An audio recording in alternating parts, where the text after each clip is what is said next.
Donc Marc Dumoulin, le président de Tourisme sans frontières, et moi-même, on est content d'être ici parce qu'il y a un petit bout d'Alsace dans cette partie du Gabon, comme dans toute la vallée de l'Ogooué. La particularité est que toutes ces missions, catholiques ou protestantes, ont été construites par des missionnaires alsaciens. Enfin construites, initiées. C'est une chose qu'il faut oublier, c'est les Gabonais qui les ont construites. Le missionnaire, c'est pas lui qui a tapé toutes les briques. D'ailleurs, on garde une tradition ici au Gabon, on dit bien taper les briques, même quand c'est des agglos de béton. Et bien, taper les briques, ça date de cette époque où on prenait de la terre, qu'on malaxait avec un peu de sable, qu'on tapait dans un moule en bois et qu'ensuite on faisait cuire.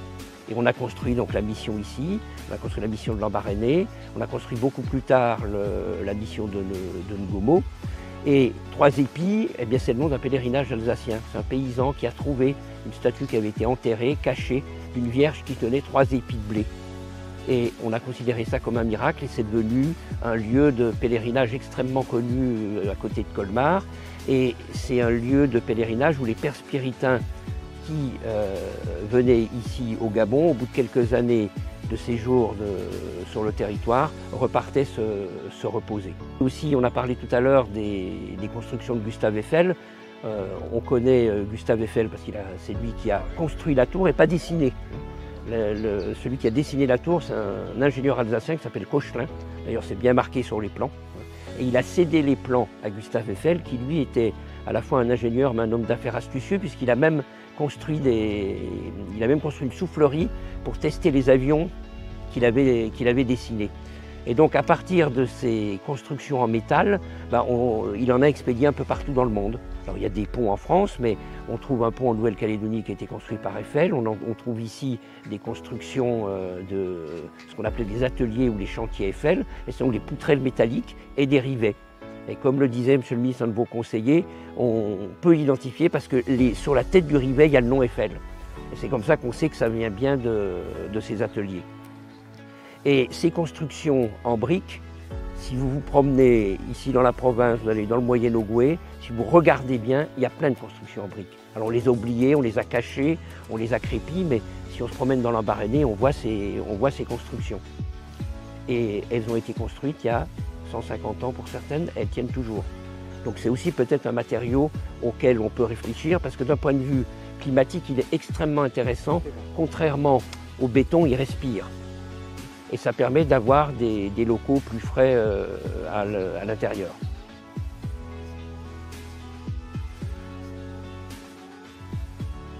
Oui, alors aujourd'hui, nous avons l'honneur de participer à une visite de terrain avec Monsieur le ministre du Tourisme dans le cadre d'une convention qui a été signée entre le ministère du Tourisme du Gabon et Tourisme sans frontières. Alors Tourisme sans frontières, son objectif, c'est de permettre aux populations locales de vivre sur leur territoire grâce à des activités touristiques, mais des activités touristiques respectueuses de leur environnement et respectueuses de leur culture. C'est vraiment le fondement même de notre éthique. Et on a signé cette convention justement parce que le projet proposé par le ministère et Monsieur le ministre du Tourisme correspondait à cette éthique.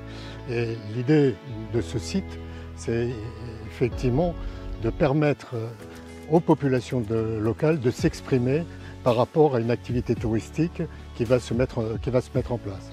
Alors bien sûr, ça nécessite l'adhésion de la population locale par rapport à ce projet et c'est tout l'enjeu finalement et le travail qu'on va mener ensemble par rapport à ce site et l'avenir de ce site.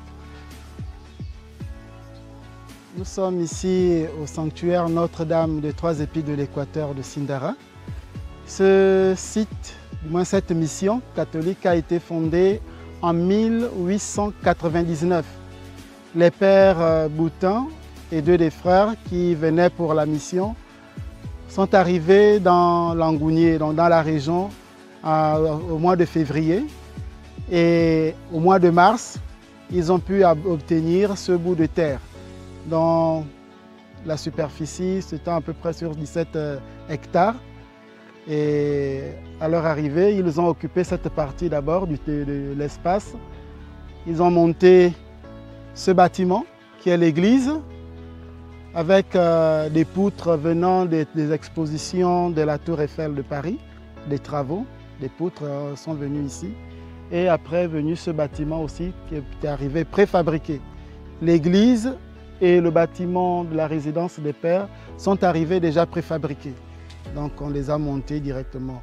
Ici c'est 1900 et une année plus tard, ce bâtiment aussi est arrivé, on l'a monté. Et ce site a servi, comme pour la plupart, pour la formation des jeunes dames et des jeunes Gabonais. Ici pour les arts ménagers pour les femmes et les hommes qui étaient là également pour, on peut dire, la préparation à tous les métiers et d'autres pour la carrière qui suivait au niveau de l'enseignement.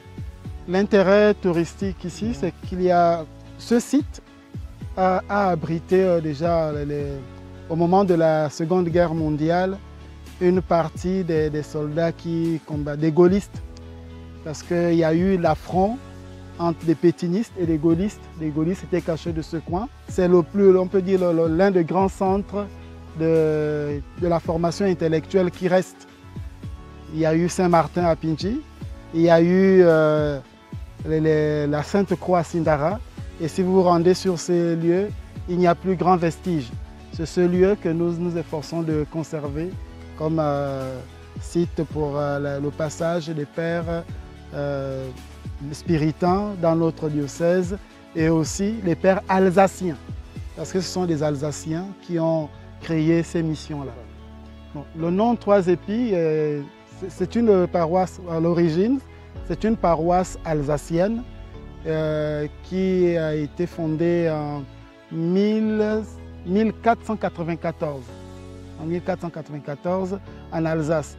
Et quand les pères alsaciens, ou les pères spiritains d'origine alsacienne sont arrivés ici, ils ont voulu donner les noms des paroisses de leur région. Ici, Trois Épis, Amandji, Sainte-Croix, et du côté des Apinji là-bas, Saint-Martin à Pinchi. Vous avez derrière moi la première école de la région, l'école des Trois Épis, qui fut dirigée par un noir. Le premier noir à avoir dirigé cette école, c'est Monseigneur Aponda Walker, qui est resté plus de 27 ans sur ce site.